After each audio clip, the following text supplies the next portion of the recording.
So, in this video, we're going to talk about Q4 to Q5 and what you should be doing in terms of media buying as well as creative strategy, and the mistake you should not be doing if you even are late in BFCM planning, or like this is just like, hey, just make sure that you guys don't make these mistakes because we are about to go in BFCM as well as Q5. We are combining all those strategies in this episode. So we have Marco, and Marco has done a great job last 10 years doing ads. So we'll ask him all the questions.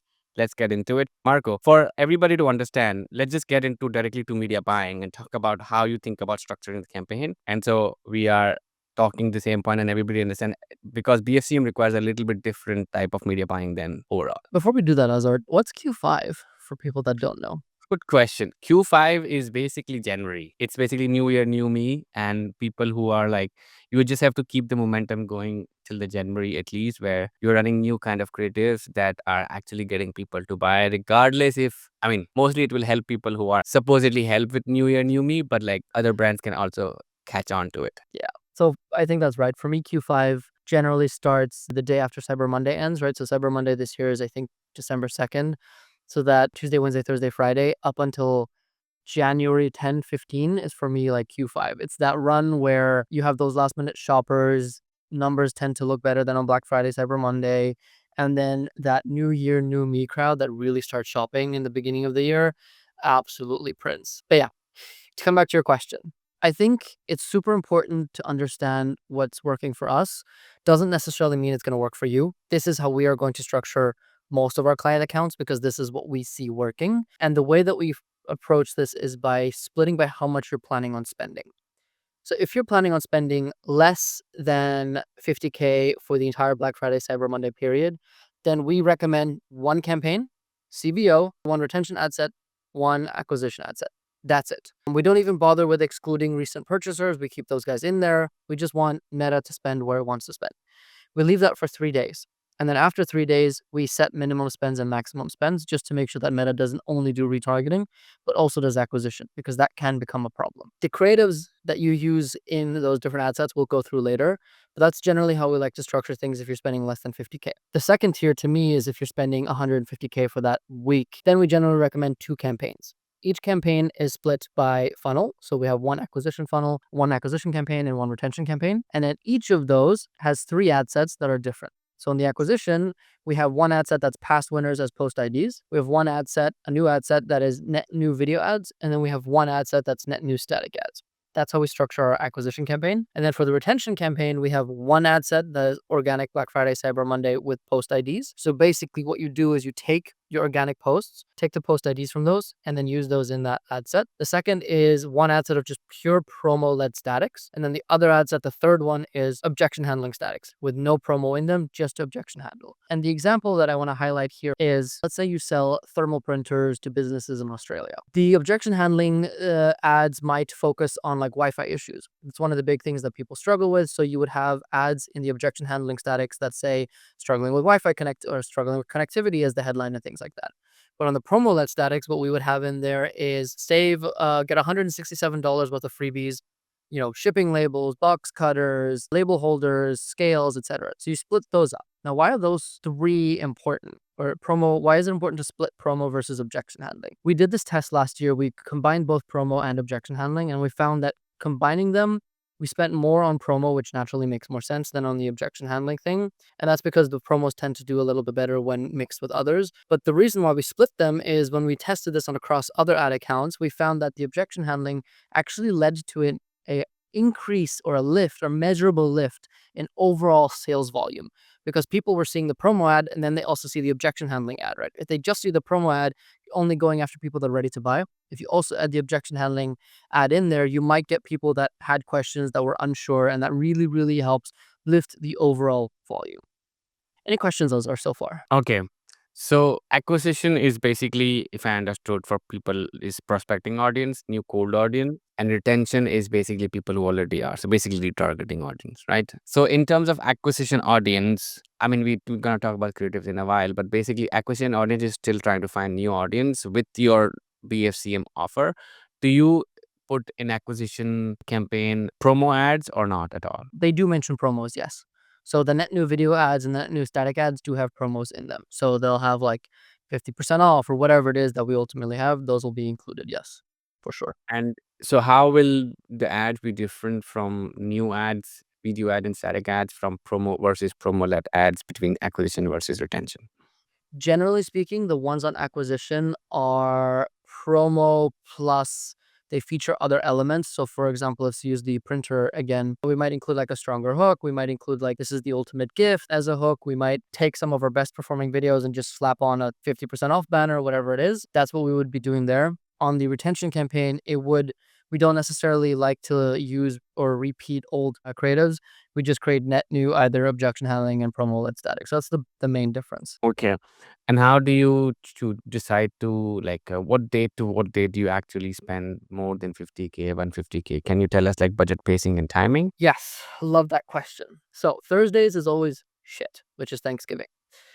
It's generally pretty bad up until 5 p.m. EST when people start coming out of their food comas. They had their big Thanksgiving lunch slash dinner or whatever it is, and then they're ready to start shopping and going on their phone. So up until that 5 p.m., we don't ramp up spend. We keep spend fairly low. 5 p.m. onwards, we start ramping up in 25 to 35% increments every 30 minutes. And then at midnight going into Black Friday, we bump the budget 50% again. So that on Friday, we have a large spend. Throughout the day on Friday, we continue to increase spend. Depending on how performance is doing, we do that on a campaign-specific level. So if we have one campaign doing better, we'll bump budgets there. If we have one campaign doing worse, pull budgets there. Using the structure that we just walked through, we would do that in the sense that we would add maximum spends and minimum spends on the different ad sets to ensure that we spend on what's working and what's not working. And then for Saturday, we decrease spend quite aggressively. Usually we spend 50% less on Saturday than we do on Friday. Sunday, we start ramping up again really, really aggressively. And the last 2 years in a row, our highest spend days has been Monday, Tuesday. It's not actually Black Friday for us. It's been Cyber Monday. Personally, my theory is that people have been trained to expect better deals on Cyber Monday. That's really why I think we see people buying Cyber Monday more than on that Friday. I think the reason why is this because, especially when I also see my own behaviors, like on Friday I'm seeing the offer, but I'm not buying it. Like, should I jump on it or not? And by Monday, my brain convinces me to, like, okay, now it's about to go soon. Now we have to wait next year. How about we just buy it? This year we already have planned, like, for example, what we really need to buy, and we just have given our email address to their offer, have not bought it. Like, this is like all users must be doing it, especially expensive electronic items that usually are the Black Friday main thing. So yeah, that's how I think about it. I do have a question for you, which is outside of this campaign structure. I see a lot of people are building a VIP list already. I'm seeing a VIP list ads like, hey, get access early, whatever. How are you thinking about that in terms of like, do you people have already started basically? This Yeah. Black Friday, we'll have the best offer, get into VIP list. You know, it's a really good question because the last few years, those have been doing really well for us. This year, it's really been struggling. So our cost per lead is up year on year. Our like early sales from that audience is also down year on year. So we've actually started pulling back budget from those types of campaigns and putting it more or allocating more of it to that actual Black Friday Cyber Monday weekend. But that's just us. From what I hear from others that are in agencies or in-house, they're sort of seeing the same thing. What are you seeing? I have not honestly run it. I am so my two DTC brands that I have. So one of the brand already started running BFCM ads already, and the other one I'm just waiting. I'm building lists through email because I feel like our email list is really big. So we are building a VIP list through that. And whenever we send a VIP list email, hey, subscribe, we see more customers come buying the product as well because, oh, I forgot about it, so they buy it.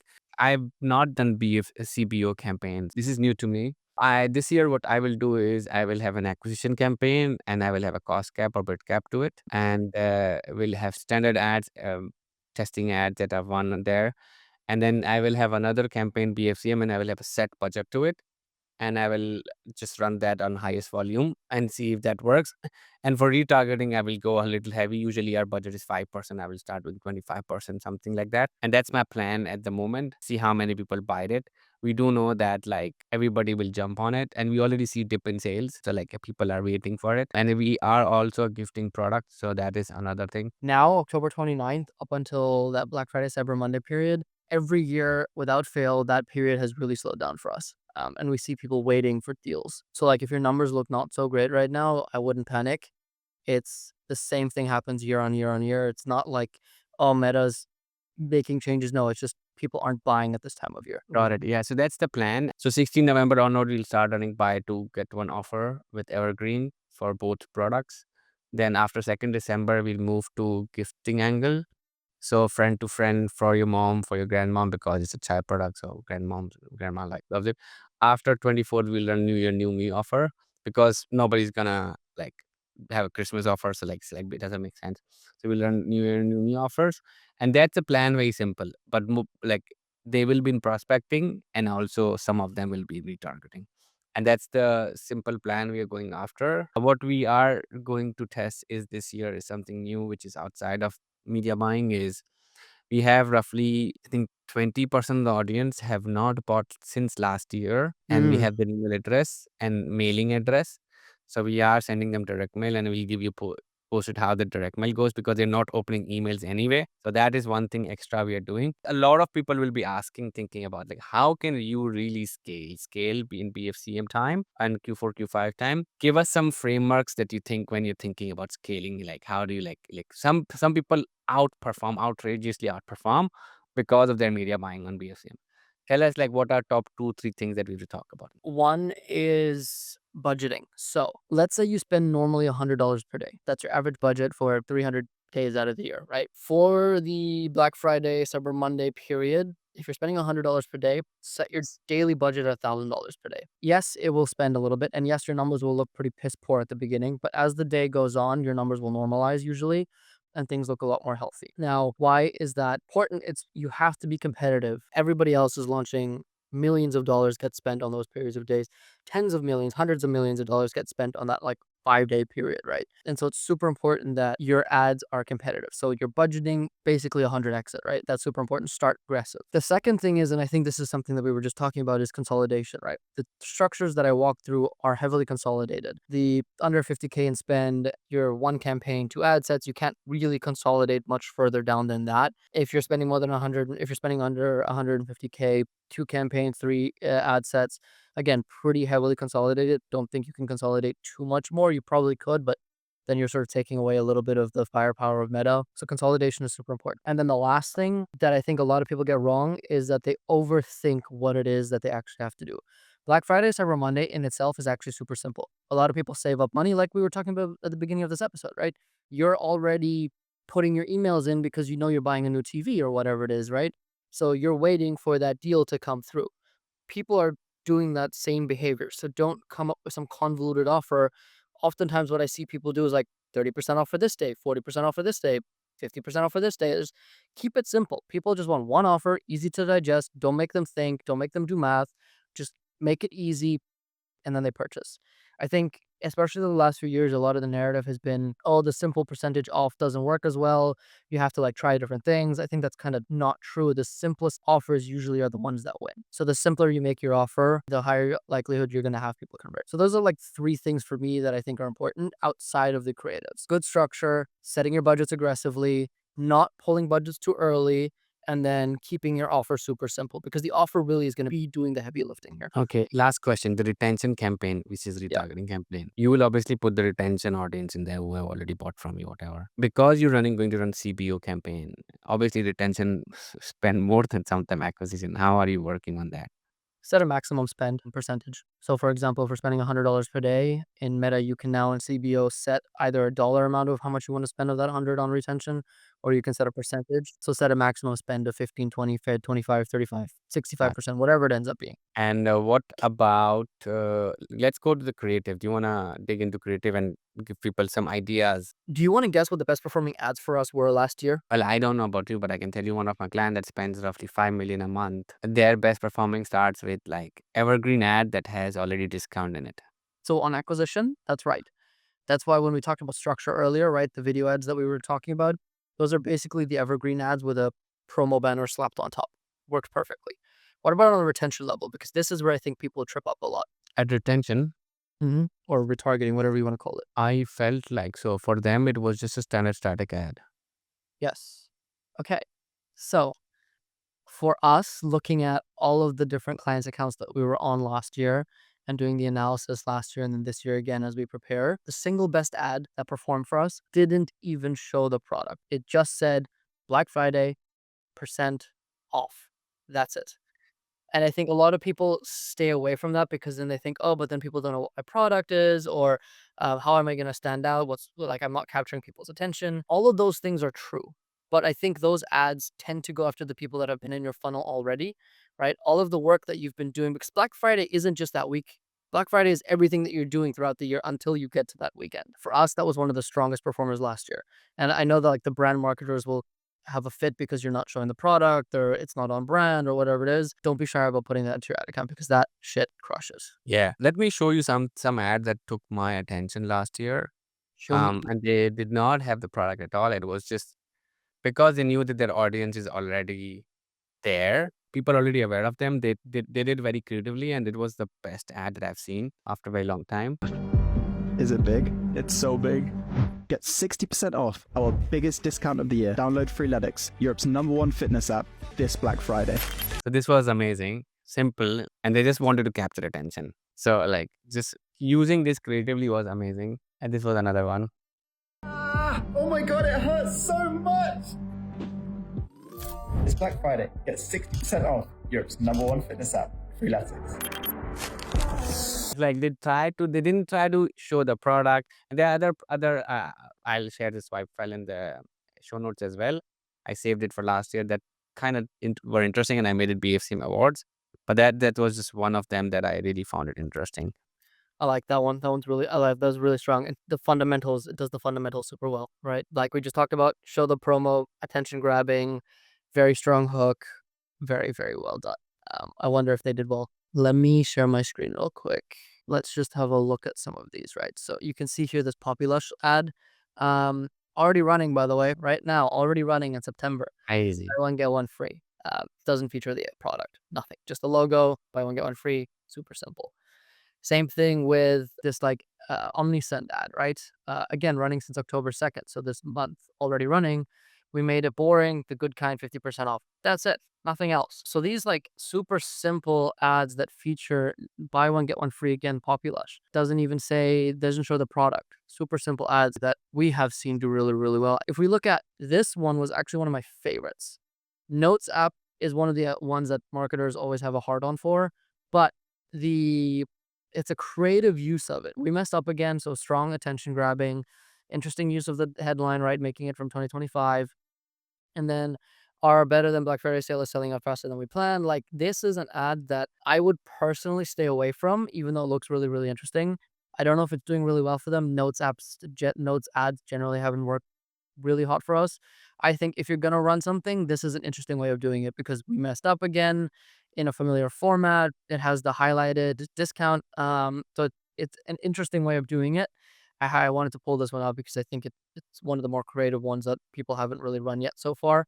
But yeah, the super simple examples here that I want to point out, all just very easy ads. Now, in apparel is slightly different, right? So I pulled a couple examples here from Oddmuse, Set Active, and a couple more brands down here.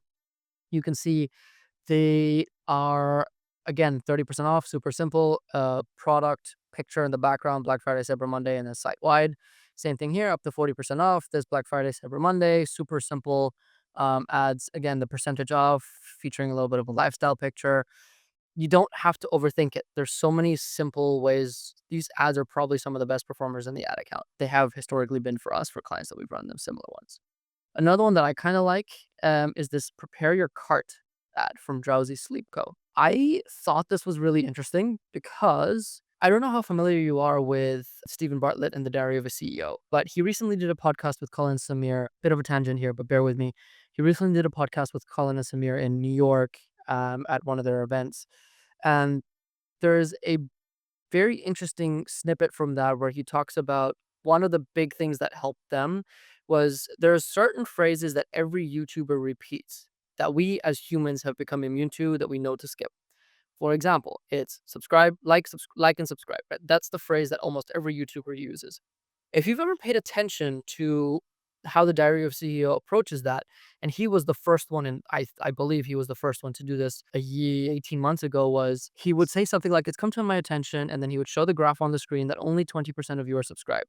That means 80% of you are not subscribed to this. Like, that's a pattern interrupter, right? He's approaching the same problem differently. And obviously not everybody else has copied that. They all put the chart on screen.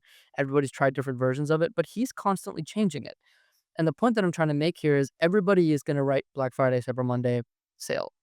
What these guys did, interesting with this prepare your cart and them still having the Black Friday, Cyber Monday, is they're speaking to Black Friday, Cyber Monday, but they're using it different. There's basically a pattern interrupter here, right? So prepare your cart is different than just Black Friday, Cyber Monday. So I feel like some of those ads, as much as we've talked about, the simple ads will be your best performers. It's important to try different things that'll be pattern interrupters. So I've highlighted a couple of those and put them into the swipe file as well for people to try. We are definitely going to try that. Not just going to rip off and say prepare your cart, but different versions of that to see if we can make that work. But things like that will stand out and I think will be quite interesting. And if it works for YouTube, it should work for ads. For sure. Actually, all ads, specifically when I try to think about it, like it's my secret hack. I look at the thumbnail, what thumbnail has gotten the most views, take that as a lever that this is what people are actually clicking on, and then go back, make those ads. Sometimes it has worked. I mean, all the time, all things do not work, right? But sometimes it has worked. And so I really think this is a really smart thing.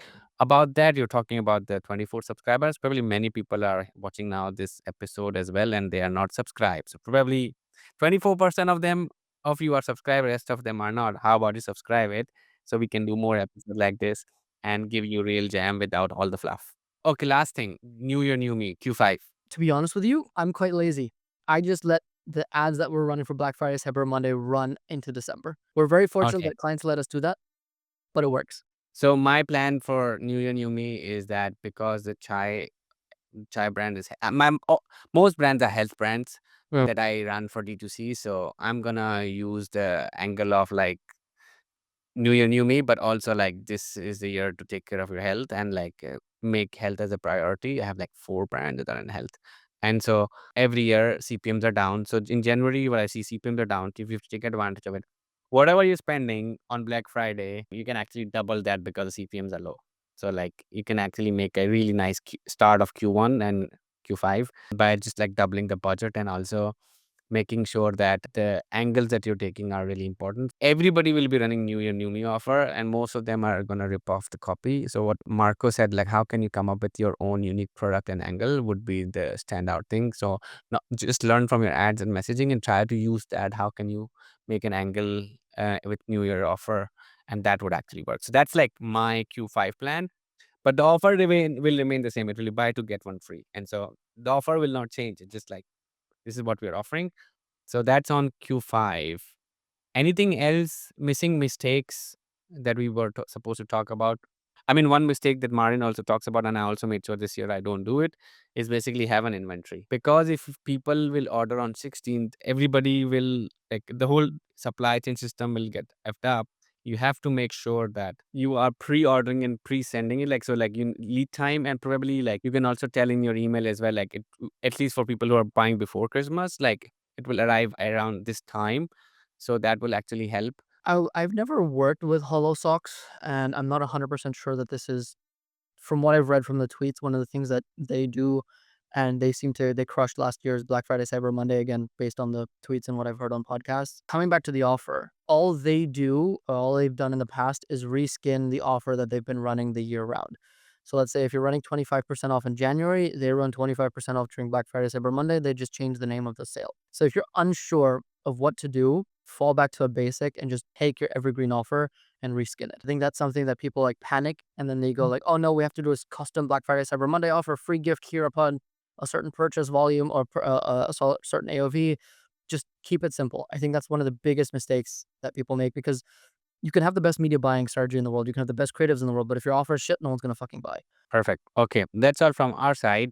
As usual, if you like this episode, give it a subscribe. Marco comes in, shares his information for free, his ideas, his experience, and you get anyway my content about creative strategy and frameworks every week. So subscribe and let us know if there are any questions. We will respond in the comments. Bye-bye.